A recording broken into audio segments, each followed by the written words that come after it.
All right, what's going on, boys? We're live, UFC 275 breakdown. It's Keg back with another weekly vid.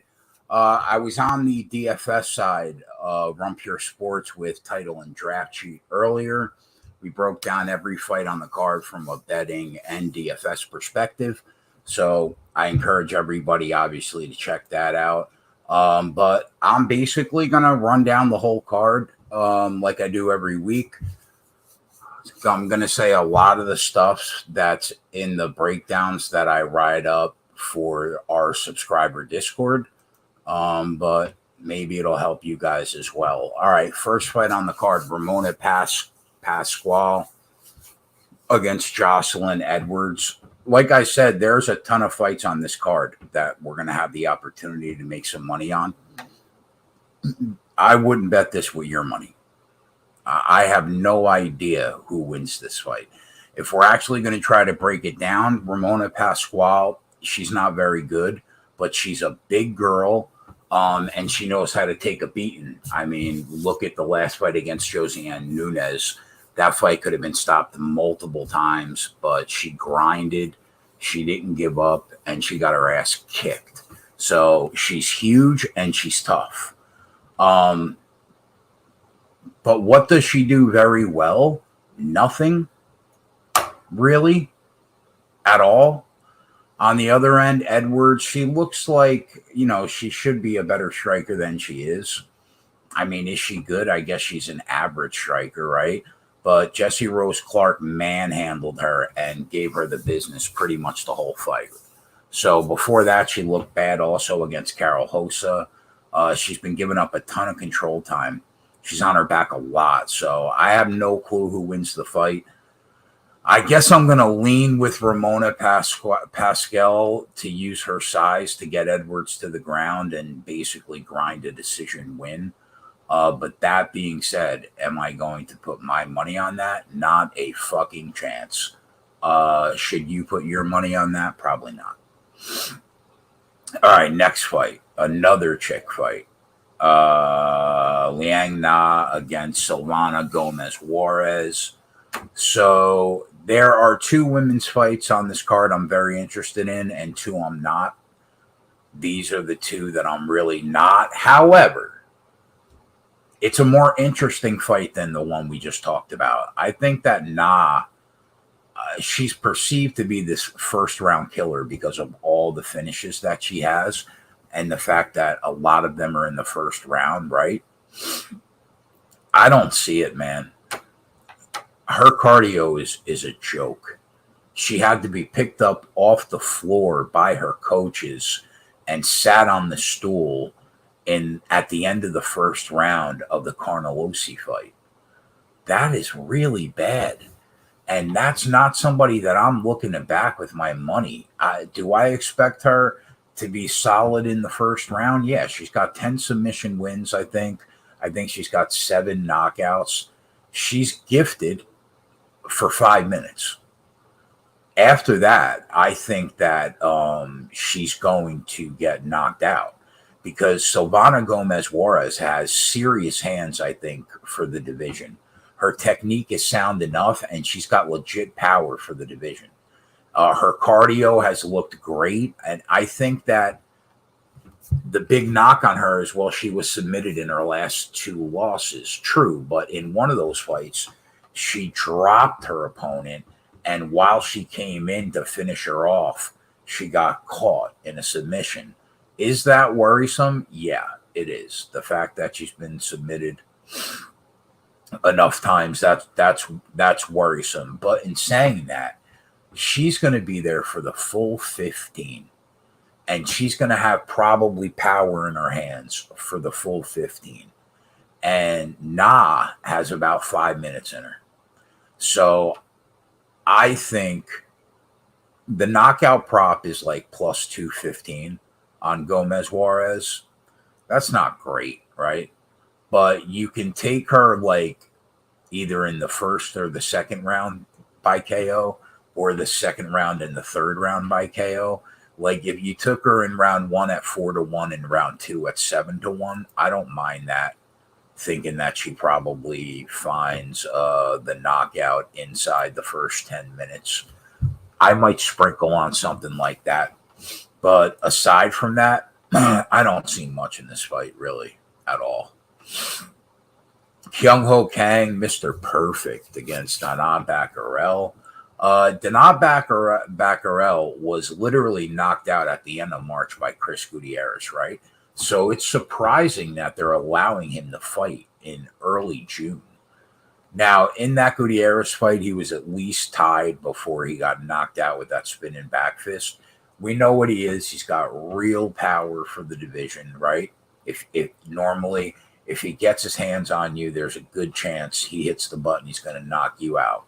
But he's not a very technical striker. He throws very big looping hooks that start from the floor, and he just kind of like wings up there. And he's wild, but when he lands those big shots, they matter. He's an average grappler at best, I think, and his cardio is okay. Now, Kang, I think, is a way more well-rounded fighter than Baccarelle. He's obviously a serious threat on the ground. He's got 11 submission wins, right? So we know that he's a serious threat. And he averages about 2.5 takedowns per 15 minutes, which is what you want to see. Now, when I went into the tape study, because I wanted to get a better look at Kang's striking, I thought I was going to come out the other side thinking, well, Baccarelle's probably the better striker. I can't really say that. I think he's got more power, but I think that Kang has technique in his striking, personally. So he opened offshore plus 130. I got on him at plus 115. He's even money right now at DraftKings. Listen, I thought he was the more technical fighter. And we already know he's got a huge wrestling advantage in this fight, right? If you add that in with the fact that Baccarelle hasn't seen a real takedown threat in the UFC so far in his career, I like my chances at dog money. So give me Mr. Perfect there. Kyung-Ho Kang. All right, Misha Tate against Steve Garcia. He's always going to be Misha Tate to me because it's funny to say. He came from the UFC Apex in Shanghai. Looked okay, not great. Regional tape, it was really hard to get a grasp on his regional tape, aside from the fact that he looked like a good range striker, right? But he was fighting absolute cans. So it's hard to gauge how good these prospects are going to be once they come into the UFC and the level of competition rises, right? He looked okay in the Contender Series, not great. He didn't look good in the first half of it, but he turned it around. He got the win. His opponent basically gassed out, I guess. But I liked what I saw on the feet. There's still a ton of unknowns, though. Specifically, what does he look like on the ground? I have no idea. We know little about it. And can he really set a pace or keep up with a really good pace? I'm not sure. But his range striking looked good. On the flip side, Garcia, also very hittable. He was dropped 3 times in the first round against Charlie Ontiveros. That's not a good sign because Charlie Ontiveros probably shouldn't be on the roster. He's not very good, right? But he did knock him out. He finished him. He got a gritty win. He turned it around. Garcia is a decent striker. He carries power. He has a solid wrestling base for sure. And he's definitely going to have the edge in physicality because he's a pretty big 155er, right? Now, the odds opened on Mahashate at plus 250. That was a little crazy. That was wrong. As expected, he takes some money. He's now in the plus 155 range. He was as low as plus 140, so a little buyback on Steve Garcia there. I give the edge to Garcia in experience, in level of competition, his wrestling base, and he has probably a power advantage too. So I'm going to pick him to win the fight. As far as an angle, the safest one is probably He wins by knockout or decision line at minus 135. Let me check if that number is still minus 135.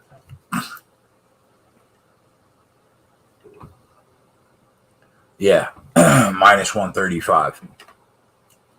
I think that's the safest way to approach it. Now, if you're not looking to lay juice on Steve Garcia, totally understandable. If you feel like taking a shot, it's hard to decide between whether it's going to be a KO or a decision. I don't know. I guess I would lean KO because if he gets him down, maybe he can ground and pound him. But if I was betting the fight, I would probably go the safer route. I also don't want to lay the juice, which is why I'm probably not going to bet the fight. But that would be my suggestion of how to approach it. All right, that's that. Brendan Allen, Jacob Malcom. Interesting fight from this perspective. Jacob Malcom averages about 7 takedowns per 15 minutes in the UFC, right? When he's at his best, he's picking you up, he's throwing you down to the mat, and he's just a wet blanket for 15 minutes. His submission game is okay. His ground and pound is probably average, but he's able to get people to the ground. He's not a good striker at all. His bread and butter is definitely working for chokes from top control. So the problem is, right, if you do take Brendan Allen down multiple times, that's not where you want to be against a BJJ wizard. The kid's a wizard, right? I mean, and Malcom can't win this fight any other way. Allen has become a way better striker the last couple of years, so he's going to have a nice advantage on the feet in this fight. Aside from that, if he is taken down, he might still win rounds for the simple fact that he's going to be incredibly active from bottom, trying to get submissions off, trying to see if he can get Malcom in trouble, right? So this might be one of those few times where the guy on the bottom is stealing rounds, even if Malcom can get him down, right? Because we've seen judges not favor top control this year, especially if you aren't being active, and that can be the case here. On the flip side, I think that if Allen can avoid the takedowns, he still has an advantage on the feet, definitely. So he opened minus 190 offshore. He's taking a ton of money. Last I checked, he was minus 310. He is currently minus 300 right now. I understand the move. Now, in saying all that, looking at the method of victory props, it's absolutely ridiculous that Malcom is plus 230 to win the fight and plus 650 to win by decision, because his only path to victory is to win by decision. He's not going to win any other way, I don't think. So if you're going to back Malcom here, just take him by decision at 6.5 to 1, right? Because let's say he does wet blanket him for 3 rounds and he somehow gets the win. If you bet that number, you're not that mad at all. On the other side, Allen, he's plus 250 by decision. I don't mind that number either. And if you want to, I think Allen wins. And I think it's probably going to be a decision, but it wouldn't shock me if he finishes. But I don't mind Allen at plus 250 by decision. And if you wanted to hedge slightly, you could take the 6.5 to 1 on Malcom by decision. That's the way that I would approach that fight. Andre Fialo, Jake Matthews. Jake Matthews comes into the MMA scene as a very well thought out prospect, right? Thought of prospect. But he's been good in the UFC, right? But sometimes he looks great, sometimes he looks bad. And I mean, he's got a ton of experience for his age. He's 10-5 inside the octagon at this young of an age is impressive, right? But if you look at the fighters that he loses to, it's usually a step up in class compared to the competition that he's already beaten. He beats Emil Meek. He beats Diego Sanchez. He loses to Kevin Lee. He loses to Rocco Martin, James Vick, Sean Brady. So he does have power in his hands. He has great top control wrestling, solid takedowns. He has an underrated offensive submission game, which he'll probably try to use in this fight. He's just a solid, well-rounded fighter. I mean, he's just good. He's just solid, right? But my concerns would be his cardio late in the fight and his chin. He's been touched a couple times and been hurt. So the chin doesn't always look great. Now, Andre Fialo, this is the third time that I'm talking about him in like 2 months. The guy's been extremely active the last couple months. We've been on him by knockout the last couple fights. He won them both times. Got the KO against Van Camp, another one against Beza. Now he fights a tougher opponent than he's seen, though, for sure, Jake Matthews, right? Nobody has really tested how good Fialo is at avoiding takedowns and how does he look if he does get taken down. Jake Matthews is going to test that out tonight for sure, right? So Fialo open minus 150 offshore. Haven't seen a ton of movement. Right now, he's minus 125. So I think both these guys can drop each other. They both have the power. I lean if one of them falls, it's probably going to be Matthews because of the chin. But Matthews has the best win by far. I mean, he beat Li Jingliang.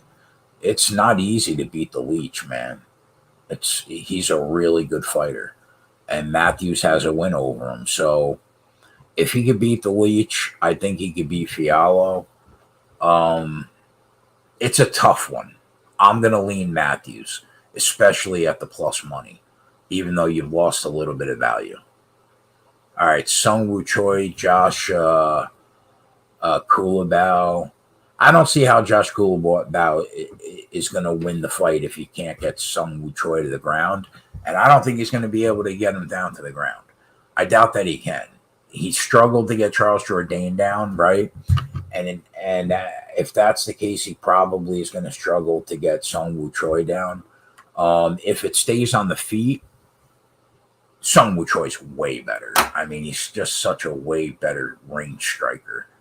He's a solid fighter in the division. The line makes sense to me. So he opened up minus 250. He's around minus 225. You can justify the line because he has some very solid wins in his career. Zawal. Who else did he beat?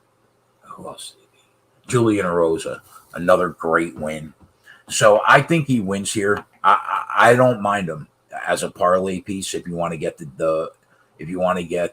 money down on another fighter, I don't mind it. If you're looking for a plus money spot, I think I lean that it's going to be by decision. I don't know. The more I think about it, though, it wouldn't shock me if Sung Woo Choi finished him. Kulabau's pretty tough dude, though. I'm going to say decision. Yeah, we'll go decision. All right, Jack Della Madelina versus Ramazan Amoeb. Clash of styles. I like Jack Della Madelina a lot. He looks like a rock-solid striker with a phenomenal jab. He doesn't have the best defensive striking because his footwork leaves a lot to be desired, but he's got a solid chin. His cardio's look good so far. When he's in the pocket, his combinations are overpowering. His counter game is solid behind a counter check hook. That's really good.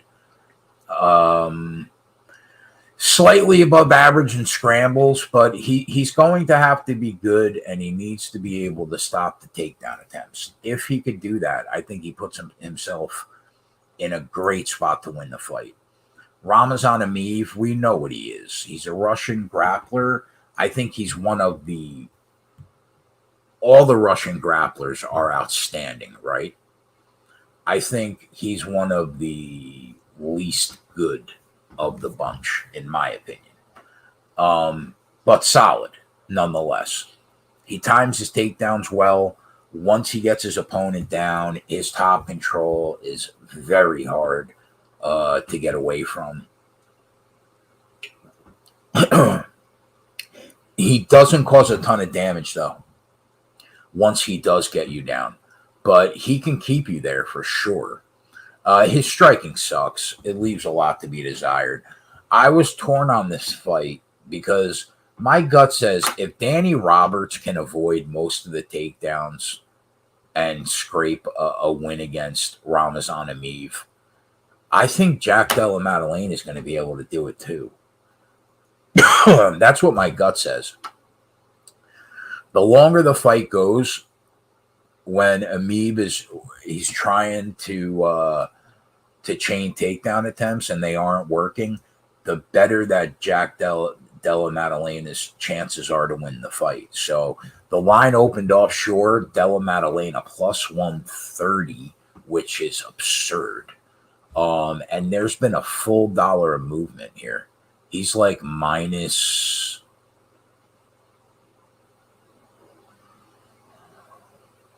165 now. Yeah, about a full dollar movement. So as much as I like him, the line has probably jumped the shark. And strictly from a money line perspective, there's probably a little bit of value on Amoeb. But I think that JDM is going to win. So I just parlayed him with Valentina Shevchenko and got it down to around even money, because we'll talk about her later, but I think that there's a tiny chance she loses. So that's what I did. That's how I approached it. I took Jack Della Madelina as a leg in a parlay with Shevchenko. The only parlay that I bet, everything else that I bet were straight bets. 4 of them on the spreadsheet. All right. Weili Zhang, Joanne, right? That's the next one. So they were the 2020 fight of the year, rightfully so. But if one has been incredibly active, the other one has been inactive. Obviously, we know that Zhang is still without the title. She lost the Rose twice. And Joanne basically retired for 2 years after the loss to Weili Zhang, right? But both these women showed off they're incredible strikers. But Weili has worked hard, at least at Fight Ready with Henry Cejudo, to get better at takedown attempts, to become a more well-rounded fighter. And it served her well. She has become way better at it. Now, in saying that, though, we saw in the Rose Namajunas rematch, once she gets you down, she is still learning how to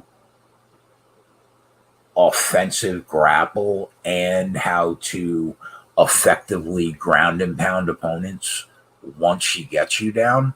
But she can get you down now, though. As far as Joanne, we know what she is. She's a world-class striker. She owned the division for years, right? But I don't think she's at the top of her game anymore, man. The last 2 years, it seemed like she's wanted to do anything besides fight. I question her motivation, and I question her activity. Now, everybody's going to be like, how can you question her motivation? It's a number one contenders fight. If she wins, she probably fights Carla for the belt. I guess, but this girl lived and breathed fighting for a decade plus.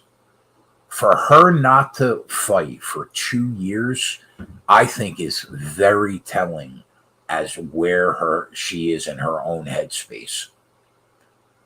So I think that Weili Zhang has an overwhelming advantage in the first round. She's been in there, she's been active, and she is a killer. Joanne has no room for error. She hasn't been in the cage in live competition in 2 years. I think that Zhang has an overwhelming advantage in round 1. And I like her in round 2 and 3 too. I just think she's better. The line opened Zhang minus 150. She has taken more money since then, probably about 15 cents.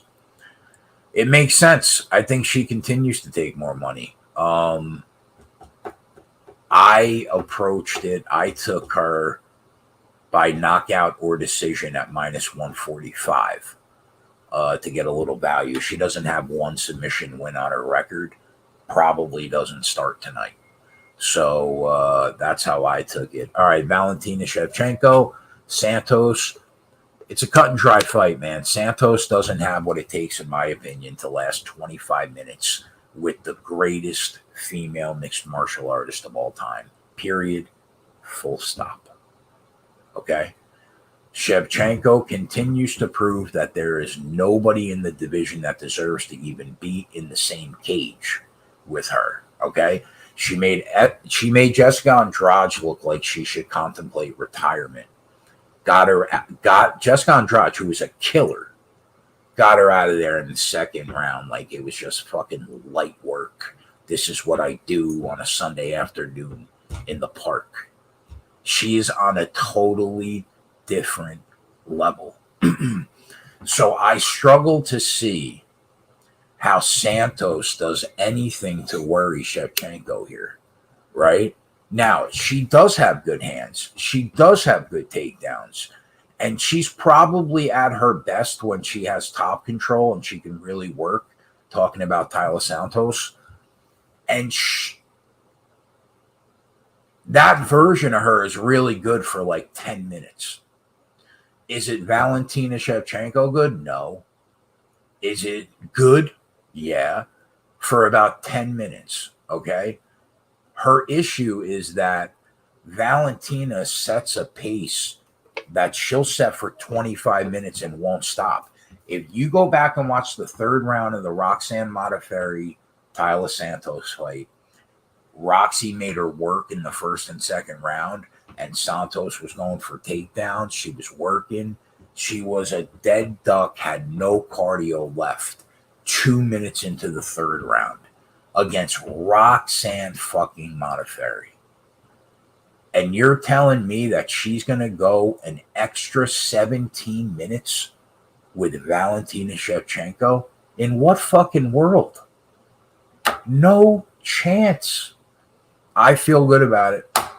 So I like her inside the distance there. She's just too good. Plus 130s are out there. All right, the main event, Glover Teixeira, Yuri Prochazka. Dan Hardy was pretty eloquent in his breakdown of the fight for BT Sports. He boiled it down to one sentence. Unless Glover has top control, he's in danger. That's true. And it's a big part of the fight, right?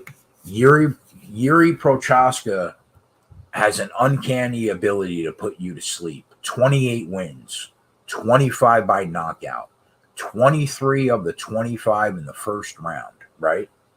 So that's Mike Tyson level shit. However, he has big holes in his defensive striking. Why? Because he's very wild. He tries so hard to attack people from weird angles that oftentimes it leaves him overextended, and no one yet has made him pay for it. He hasn't had to, nobody's held him accountable for that yet, right?